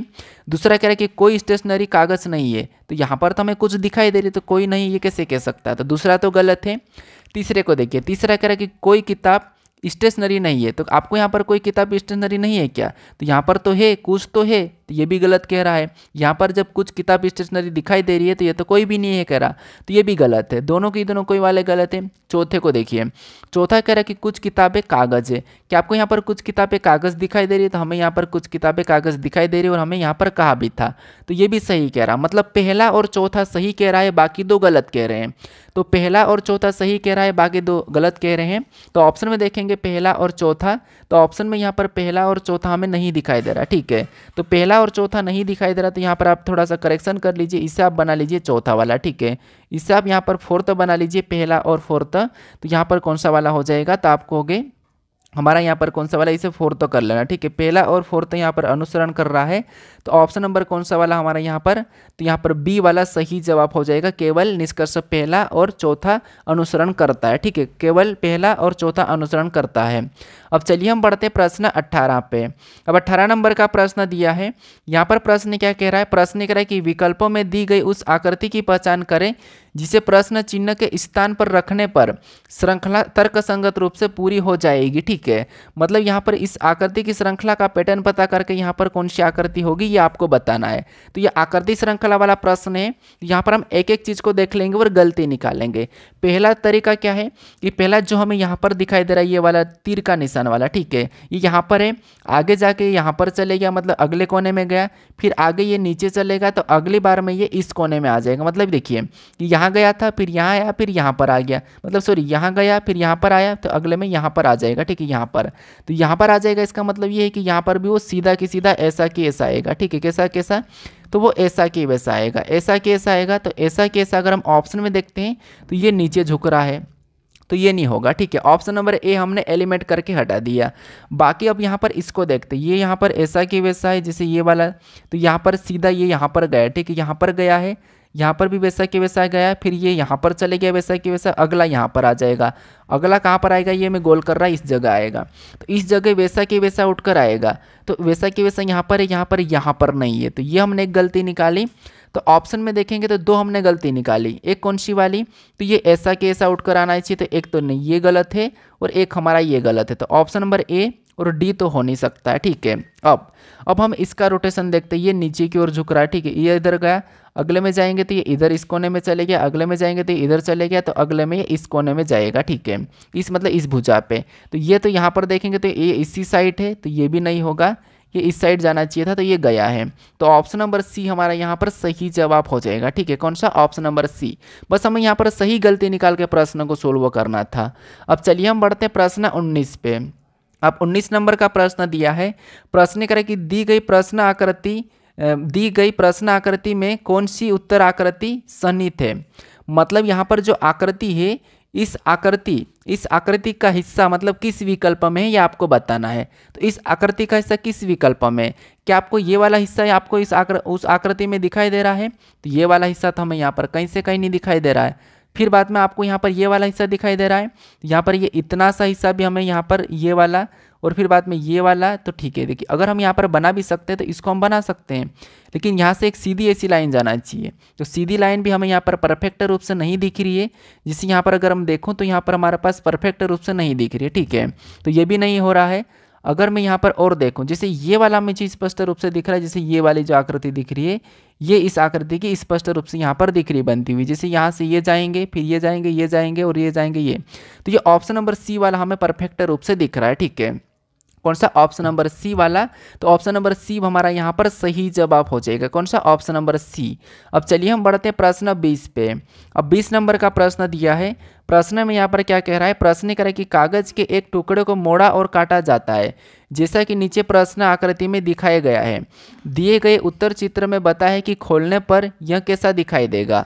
यानी यहाँ पर हमें क्या करना है, इसको, ये पेपर कटिंग फोल्डिंग वाला प्रश्न है तो इसको मोड़ना है। तो सबसे पहले तो हमें यहाँ पर जो ये जो चित्र दिख रहा है, ये आकृति दिख रही है, इधर आके कैसी दिखाई देगी? ऐसी ही दिखाई देगी। मतलब कैसी दिखाई देगी? तो ऐसी दिखाई देगी। इधर आके भी कैसी दिखाई देगी? तो ऐसी इस टाइप की दिखाई देगी। इधर आके कैसी दिखाई देगी? तो इस प्रकार की दिखाई देगी। ये तो क्लियर है, इतना तो आपको पता ही होगा। ये आमने सामने होगा, इसका मतलब ये है कि यहाँ पर ये तो क्लियर है कि ये ऐसा होगा। ठीक है, तो यहाँ पर देखिए सबसे पहले हम इधर से देखेंगे तो यहाँ पर ये पहला ये इसका कहना है कि इतना सा रोटेट करना है। ठीक है, अगर इतना सा रोटेट करेंगे तो यहाँ पर ऊपर वाली आकृति कैसी बन जाएगी? तो वो कुछ इस प्रकार की बन जाएगी। और इधर रोटेट करेंगे तो यहाँ पर भी हमारे पास देखिए, और इसको कहना है, इसका कहना है कि पूरा सा भी रोटेट करना है। अगर हम पूरा रोटेट करेंगे तो ये ऐसा गोल हो जाएगा, और यहाँ से रोटेट करेंगे तो फिर बाद में ये ऐसा बन के ऐसा रोटेट हो जाएगा। ठीक है, अब ये नीचे अगर करते हैं इसको तो यहाँ पर पूरा एक गोल बन जाएगा, मतलब ये पूरा गोल रहेगा, यहाँ पर जो हिस्सा पूरा गोल बन जाएगा। और एक छोटी वाली ये इस प्रकार की आकृति यहाँ पर भी बनेगी, और ये नीचे झुकेगा तो एक आकृति हमारी इसी कोने में दिखती हुई ये ऐसी भी बन जाएगी। ठीक है, और ऊपर वाला जो त्रिभुज जैसा दिख रहा है वो भी यहाँ पर भी कुछ इस प्रकार का ही बन जाएगा। तो वो इस प्रकार की आकृति बनेगी। तो इस प्रकार की आकृति अगर हम ऑप्शन में देखते हैं तो कहाँ पर दिखाई दे रही है, तो आप कहोगे ऑप्शन में देखिए। जैसे अगर हम यहाँ पर देखते हैं तो यहाँ पर ये बीच वाला गोल नहीं है तो ये नहीं होगा, यहाँ पर बीच में गोल नहीं है तो ये भी नहीं होगा। अब यहाँ पर बीच में गोल तो है, लेकिन ये जो हमारे पास यहाँ पर इसकी आकृति जो दिख रही है, ठीक है, आप इसे क्या कहते हो मुझे कमेंट करके बता देना। ये जो आकृति मैं बोल रहा हूँ इसे आप क्या कहते हो मुझे कमेंट करके बता देना, ठीक है। तो ये दोनों की दोनों इस साइड नहीं जाएंगे, तो ये दोनों यहाँ पर गलती, तो इसको भी हटा देंगे। ये जो इसके जैसा है वो केवल हमें डी में मैच हो रहा है, ठीक है, इसके जैसा ये केवल डी में मैच हो रहा है, तो ऑप्शन नंबर डी हमारा यहाँ पर सही जवाब हो जाएगा, ठीक है। तो ये जो आकृति इनको आप क्या कहते हैं थोड़ा सा मुझे कमेंट करके बताना कि आप इनको सही आकृति ही कहते हैं या फिर और कुछ कहते हैं, कहीं आप ऐसा तो नहीं कि किसी भ्रम में हो, ठीक है। तो मुझे बता देना कि इसको क्या कहते हैं। अब चलिए हम बढ़ते प्रश्न 21 पे, जो है आपके लिए टेस्ट क्वेश्चन था, मैंने आपको पिछले वाले प्रैक्टिस सेट में दिया था और काफ़ी सारे स्टूडेंट ने इसका सही जवाब मुझे दिया भी है। तो इसका सही जवाब क्या है, तो जो इसका सही जवाब है ये पहली वाली आकृति इनसे अलग है, ठीक है। तो ऑप्शन नंबर सी इसका सही जवाब है। अब कैसे, तो देखिए यहाँ पर देखेंगे तो ब्लैक वाला डॉट तीनों की तीनों एक ही डायरेक्शन में है, यहाँ पर भी इधर तीनों की तीनों एक ही डायरेक्शन में, ये भी एक ही तीनों की तीनों एक ही डायरेक्शन में, लेकिन यहाँ पर देखिए ये नीचे की ओर, ये भी नीचे की ओर, लेकिन यहाँ पर ऊपर की ओर, तो ये अलग है, ठीक है। तो ब्लैक वालों से यहाँ पर पता चल रहा है, तो इसलिए यहाँ पर हमारा पहली वाली आकृति असंगत थी, ठीक है। कौन सी, पहली वाली। अब चलिए हम बढ़ते हैं, आपको एक और क्वेश्चन में टेस्ट क्वेश्चन देता हूँ। यहाँ पर आपको बताना है कि जो यहाँ पर ये जो आकृति दी है इसका जल प्रतिबिंब कैसा होगा, ये आपको मुझे कमेंट करके बताना। तो इसका सही जवाब क्या है आप मुझे कमेंट करके बताओ। बाकी आपको पता है अगर ये चैनल अच्छा लगा है, ये वीडियो अच्छा लगा तो वीडियो को लाइक कर दीजिए और आप एक कमेंट कर दीजिए अच्छा वाला, और बाकी चैनल अच्छा लगा तो यहाँ पर एक लोगो दिखाई देगा, तो अगर नए हो तो यहाँ पर क्लिक करके चैनल को सब्सक्राइब कर लीजिए, ठीक है। बाकी इससे पहले वाले वीडियो को अगर आपने नहीं देखा होगा तो यहाँ पर आपको वो वीडियो दिखाई देगा, तो यहाँ पर क्लिक करके आप उस वीडियो को भी जरूर देख लीजिएगा, ठीक है। क्योंकि जब आप हर एक वीडियो को देखो तो हर एक वीडियो में आपको अलग अलग क्वेश्चन दिखा देंगे। तो चलिए हम मिलते अभी नेक्स्ट से वीडियो में।